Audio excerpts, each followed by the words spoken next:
What is up, down, and sideways, you beautiful individuals? It's another epi of League Unlocked. Eric and Mark here with you, and I'm not going to say we have this type of power, but the minute we say the LCK, it's in shambles. It's the D plus KT era. D plus first goes down, smashed by T1, but it's okay. The roller coaster's been rolling so far, matching up against a slumping GenG.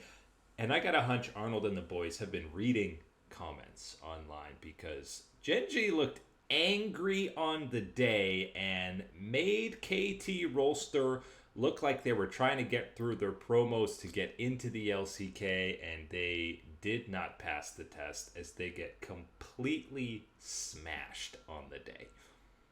It's GenG Arnold dropping the story of your boy Ruler being so upset, so disappointed with the performance during the homestand, losing to T1 in the fashion that they did, that he gets himself his own little gaming closet, his own little cage close to the arena so that he can practice non-stop to be ready for this one and get a bounce back for GenG. And let me tell you, certainly was a bounce back for GenG and absolutely for Ruler individually himself. I think arguably his strongest series of the year, and I understand it's been a down year, so that's not saying a whole bunch, but it certainly is coming through at arguably the most crucial moment for GenG at this point, because this really did feel like kind of one of these tipping points within a season of either you're going to let this slide continue, you're going to be on Slump Mountain skiing your way down to the lodge for a little bit of hot chocolate and not enjoying any success. This is the opposite. This was a GenG that stops the slide and gets themselves back in that win column. 23 kills to 2. KT had 2 kills across 2 games, and how many turrets did KT get? 0. This was the most one-sided series, probably not just in the LCK, but domestically in any major region this year. That's how big a stomp it was for GenG. And again, talking about Ruler, talking about how fantastic he was in the bottom lane, doesn't go over all the other things that had to go right in certain moments within the individual lanes, within the jungle, to make sure that when it came down to those team fights, when it came down to objectives, you could push that tower. You could lay down the wallet as Ruler and make that presence felt. That's what this series is all about, and this is really one of those ones where it's more so the story about GenG resurging, dominating back into this type of elite form than it is about KT not getting anything on the day. And I think that's going to be one of those ones where it leads to some interesting and very tense questions as you look towards a KT and DK matchup on the weekend. But right now, the story has to be about GenG righting the ship. Yeah, well, now all of a sudden this KT D plus matchup becomes who's less of a fraud as opposed to who's at the top of the table. And that's, listen, I know it seems like whiplash going back and forth, and yes, you're going to have to very different global rankings now after this last couple of games, but that's what the nature of this format in the LCK is going to be when you have heavy-hitting head-to-head matchups twice a week for all of these squads. We're going to have a serious seesaw until we get some consistency because of how chaotic this start has been.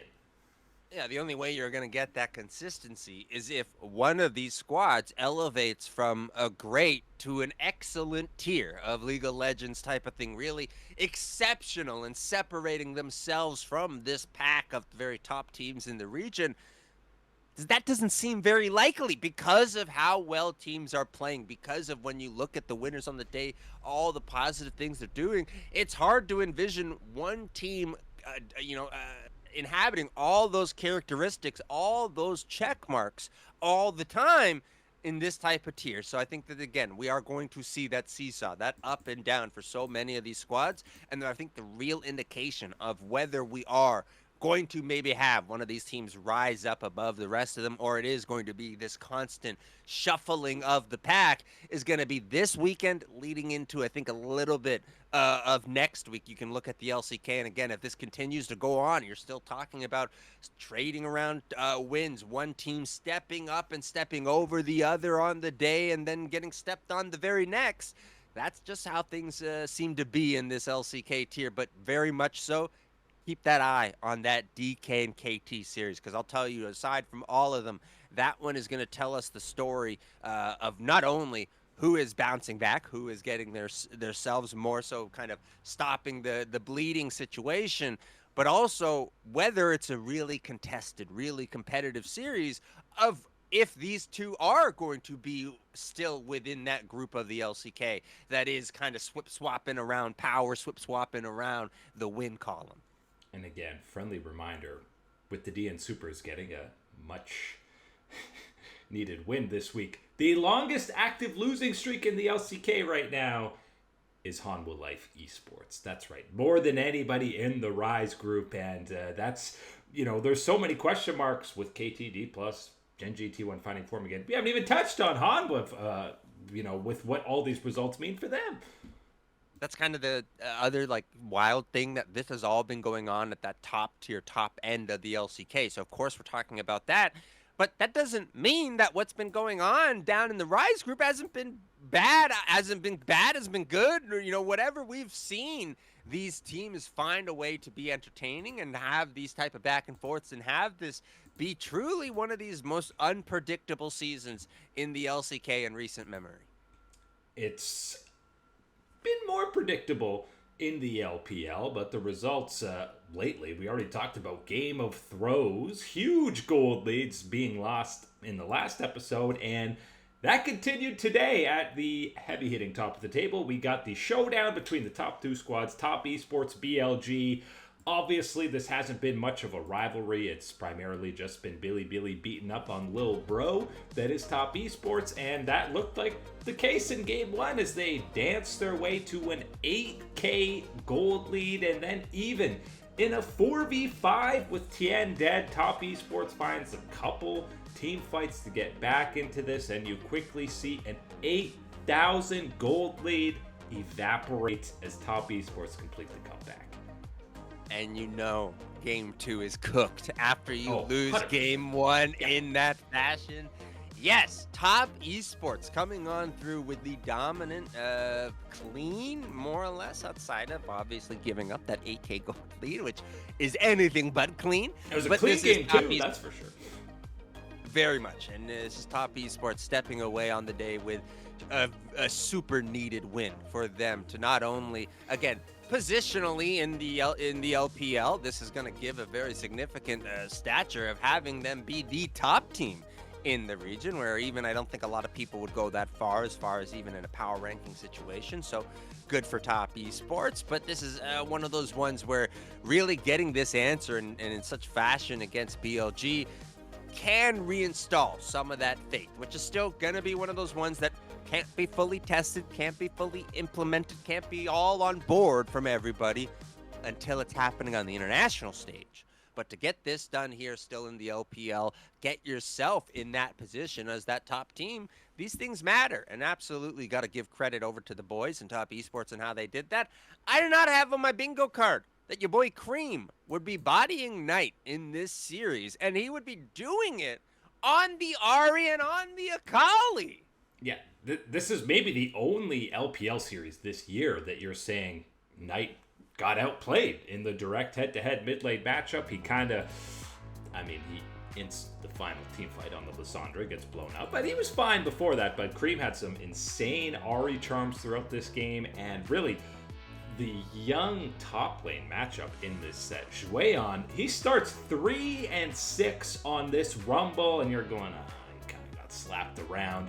And then he proceeds to get 11 straight kills without dying and hard carrying some of these team fights to bounce back. And he might have single-handedly gotten Flandre to be starting the next game for BLG.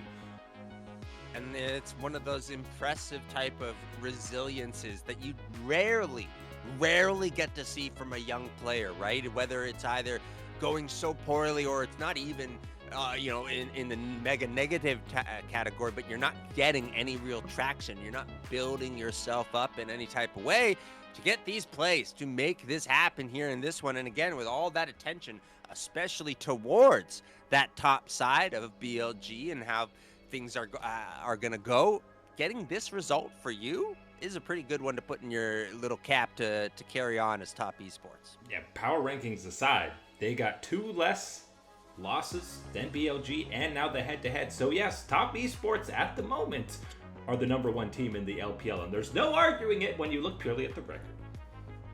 Yeah, when you look at the record, that's the way you're going to go. I think absolutely there's more than enough sensible people that will halt themselves and pause and remind you of many international failures that hold back this squad, I think, in that regard. But at the very least, again, taking care of the business that you can. What is in front of you right now? Can you clear your plate? Yes, sir. In the LPL, at least you're doing it in your own backyard, and that's all you can ask for right now if you're looking at top esports. Heavy hitters still to go over the weekend in both the LPL and the LCK at these Legend and not Nirvana, whatever the LPL one is. I never remember. Ascend! The Ascend and the Legends group. So we'll be back to break down all the action over the weekend, but that is it today for League Unlock. Eric and Mike here with you, Stunners. Thanks for hanging out. We'll catch you on that flippity flip.